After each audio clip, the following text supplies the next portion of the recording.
Morning students, maths में chapter number 8 हम कर रहे हैं हु इज़ हैवियर। इसमें आज हम करेंगे बुक की एक्सरसाइज। सो आज से हम बुक की एक्सरसाइज स्टार्ट कर रहे हैं। तो देखिए पेज नंबर 113 में सबसे पहले ऊपर देखते हैं क्या हेडिंग है। गुड़ यानी कि जैगरी एंड ग्राउंड नट्स यानी कि मूंगफली। अब इससे रिलेटेड देखिए क्या है। Shabnam love to eat jaggery and ground nuts. ये शबनम है जिनको गुड़ और ग्राउंड नट खाना बहुत पसंद है। One day she bought 1 kilogram of jaggery and 1 kilogram of groundnut. तो एक दिन वो 1 किलोग्राम जैगरी लाती हैं और 1 kilogram groundnut. You know that kilogram is also written as KG. तो बिल्कुल आप सबको पता है कि किलोग्राम को हम शॉर्ट फॉर्म में कैसे लिखते हैं, केजी। ओके।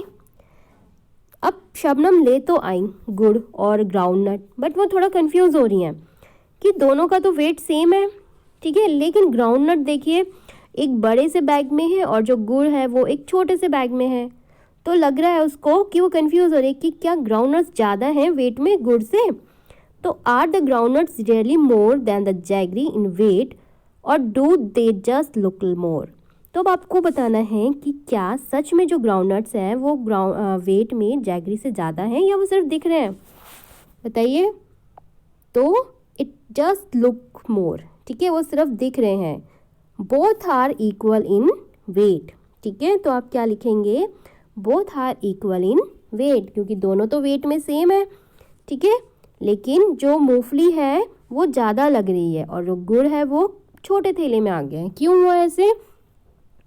मैंने आपको बताया था किसी भी चीज़ का वेट जो होता है वो उसके साइज़ पे डिपेंड नहीं करता। कई बार क्या होता है छोटी चीज़ का वेट भी बहुत ज़्यादा होता है। तो वेट जो डिपेंड करता है वो डेंसिटी पे डिपेंड करता है, जिसके बारे में आप आगे जानेंगे। ग्राउंड नट जो होता है बेटा, आपने देखा होगा मूंगफलियाँ छोटी छोटी होती हैं और उसमें जैसे कि ये देखिए इस तरीके से मूंगफली की शेप होती है और किसी में 2 या 3 भी दाने होते हैं। तो उसमें क्या होता है, मूंगफली तो काफ़ी बड़ी होती है लेकिन उसमें दाने तो कम निकलते हैं, तो वो ज़्यादातर स्पेस घेरती है, ठीक है, जगह घेरती है, उसका वेट इतना नहीं होता है, ठीक है, वो बहुत लाइट वेट में होती है। तो इसलिए वो बड़ी होने की वजह से, जगह ज़्यादा घेरने की वजह से वो बड़े बैग में आ गया, ठीक है, बड़े बैग में आया, तो इसलिए वो बड़ी ज़्यादा दिख रही हैं, लेकिन वो इक्वल है वेट में। अब आपको बताना है बेटा कि कौन सी इनमें से चीज़ें हैं, ठीक है। नाउ ये देखिए इसमें बोला हुआ है now gas for which of these you need a bigger bag. अब इनमें से कौन सी चीज़ है जिसके लिए आपको बिग बैग की, बड़े बैग की ज़रूरत होगी। वेट देखिए सेम है, देखिए फर्स्ट देखिए 1 किलोग्राम पॉपकॉर्न और 1 किलोग्राम शुगर, ठीक है, वेट एक ही है, 1 किलोग्राम पॉपकॉर्न और 1 किलोग्राम शुगर। तो मैं आपको एक बताती हूँ, जो पॉपकॉर्न होते हैं बेटा आपको पता है कितने हल्के हल्के होते हैं, फूले फूले से होते हैं, बड़े बड़े से होते हैं, लेकिन बहुत लाइट वेट के होते हैं। तो इसको पॉपकॉर्न को डालने के लिए तो एक बड़ा बैग चाहिए होगा, जबकि जो शुगर है उसके जो दाने होते हैं वो छोटे होते हैं लेकिन वो वेट में ज़्यादा होते हैं, ठीक है, तो इसको शुगर के लिए छोटा बैग की ज़रूरत होगी। तो इसका आंसर क्या होगा, पॉपकॉर्न। आप यहाँ पे लिखेंगे पॉपकॉर्न, ठीक है। नेक्स्ट में आप सेकेंड वाले का आपको बताना है कि किसके लिए बिग बैग की ज़रूरत होगी, पीस के लिए या पोटैटोज़ के लिए। ओके, तो आगे आते हैं पेज नंबर 114 पे। अब क्या है, पम्पकिन टमाटो पंगा। ओके, पम्पकिन टमाटो का पंगा। अब ये क्या है पंगा, तो यानी कि पंगा का मतलब हम कब यूज़ करते हैं पंगा का यूज़, जब लड़ाई हो रही होती है। तो अब लड़ाई हो रही है शायद पम्पकिन और टमाटो में, क्या लड़ाई हो रही है, ये गार्डन में आप देख रहे हैं, गार्डन में जो टमाटोज़ हैं वो हमेशा खेलने आते हैं सीसॉ पे, ठीक है, सीसॉ पे वो लोग खेलने आते हैं। तो जो टमाटोज़ हैं वो एक गार्डन में खेलने जाते हैं सीसॉ पे, उनको ये सीसॉ पे खेलना बहुत पसंद है। लेकिन एक दिन क्या होता है, एक बड़ा सा पम्पकिन आ जाता है और उनके सीसॉ के एक साइड पर बैठ जाता है और वो नहीं हटता। उसके बाद क्या होता है, जो टमाटोज़ होते हैं, the little tomato start climbing on the other side. तो वो क्या, जो टमाटोज़ है ना वो क्या सोचते हैं कि हम ना जो सीसॉ है उसके दूसरे साइड पर चढ़ जाते हैं और चढ़ के हम बहुत सारे चढ़ जाएंगे तो जो ये पम्पकिन है वो ऊपर उठ जाएगा और वो गिर जाएगा। तो वो लोग ये प्लान करते हैं। तो सारे टमाटोज उस पर चढ़ने लग जाते हैं सीसो के दूसरे साइड पे। 1 टमाटो, 2, 3, 4, 5, 25 टमाटो चढ़ जाते हैं। उसके बाद क्या होता है, the pumpkin is still sitting and laughing. 25 tomatoes के चढ़ने के बाद भी जो पम्पकिन है वो बैठा हुआ है और हंस रहा है।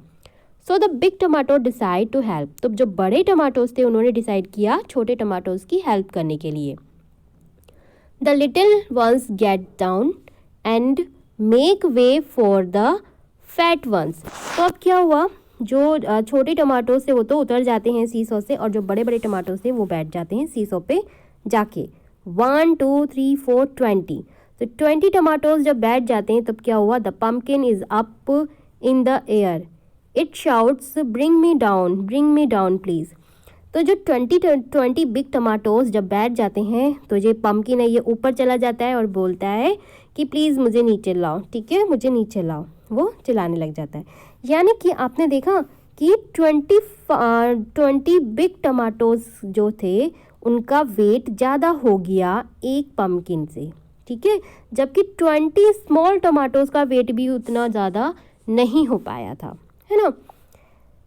सो नेक्स्ट पेज पे आते हैं अभी हम। अब देखिए इसमें क्या क्वेश्चन है, how many small tomatoes do you think could lift the pumpkin up. तो कितने स्मॉल टमाटोज जो है वो पम्पकिन को लिफ्ट कर सकते हैं। अभी हमने पीछे देखा जो 20 स्मॉल टमाटोज थे, 20 स्मॉल टमाटोज जो पहले 25 स्मॉल टमाटोज थे वो जो है वो पम्पकिन को लिफ्ट नहीं कर पाए, लेकिन 20 बिग टमाटोज लिफ्ट कर पाए, ठीक है। तो इसमें देखिए इसमें स्मॉल टमाटोज की बात की गई है कि how many small tomatoes do you think could lift the pumpkin up. तो 10 तो हो नहीं सकता, ना ही 20 हो सकता है, क्योंकि 25 स्मॉल टमाटोज भी पम्पकिन को लिफ्ट नहीं कर पाए से, तो 40 होगा। तो आप यहाँ पे 40 पे साइन लगाएंगे राइट का। नेक्स्ट है, how many big mangoes can balance the pumpkin. अब कितने बिग मैंगोज जो हैं वो पम्पकिन को लिफ्ट कर सकते हैं। तो मेरे हिसाब से जो 20 टमाटोज थे, ठीक है, 20 बिग टमाटोज जो थे वो लिफ्ट किया था उन्होंने पम्पकिन को। तो मेरे हिसाब से 20 मैंगोज ही लिफ्ट कर पाएंगे पम्पकिन को। नेक्स्ट है, ये अब आपको खुद से गैसिंग के थ्रू आपने आंसर करने हैं, ठीक है। How many pumpkins can balance you on the seesaw. अब कितने पम्पकिन जो है वो आपको लिफ्ट कर पाएंगे सीसो पे, कितने आपको, जैसे जो आपका वेट है आपके वेट के अकॉर्डिंग मुझे लगता है 12 पम्पकिन तक जो है वो लिफ्ट कर सकते हैं आपको, ठीक है। आपको क्या लगता है वो आप लिखिएगा। Name some of your classmates who you think weight almost the same as you. तो आपको अपनी क्लासमेट्स में से उस बच्चे का ही नाम लिखना है जिसका वेट ऑलमोस्ट आपके जितना ही हो, आपसे ज़्यादा हो, मोर देन यू आपसे ज़्यादा वेट हो जिसका, लेस देन यू जिसका वेट आपसे कम हो, ठीक है, वो यहाँ पे लिखना है। नेक्स्ट है, how many books can you lift on one hand keeping your arm straight. Okay, तो इसमें बोला गया है कि अब आप अपने हैंड पे कितनी बुक्स लिफ्ट कर सकते हो अपने आर्म को स्ट्रेट करके। आर्म को स्ट्रेट करने का मतलब जब आप प्लेस लेते हो तब जैसे अपने हाथ को आगे की तरफ करते हो ना, उसी तरीके से हाथ को आगे की तरफ से आपको आगे की तरफ करके बुक को रखना है अपने हाथ पे। और कितनी बुक्स को आप उस तरीके से लिफ्ट कर सकते हो, ठीक है। आपको ध्यान रखना है हाथ को आपको एल्बो से मोड़ना नहीं है, ठीक है। एल्बो से आप मोड़ेंगे नहीं, बिल्कुल स्ट्रेट रखेंगे और बुक को अपने हाथ पे रखेंगे। और कितनी बुक को आप उठा पाए वो आप यहाँ पे आंसर करेंगे। ओके, ये आपको खुद से करना है। Good luck.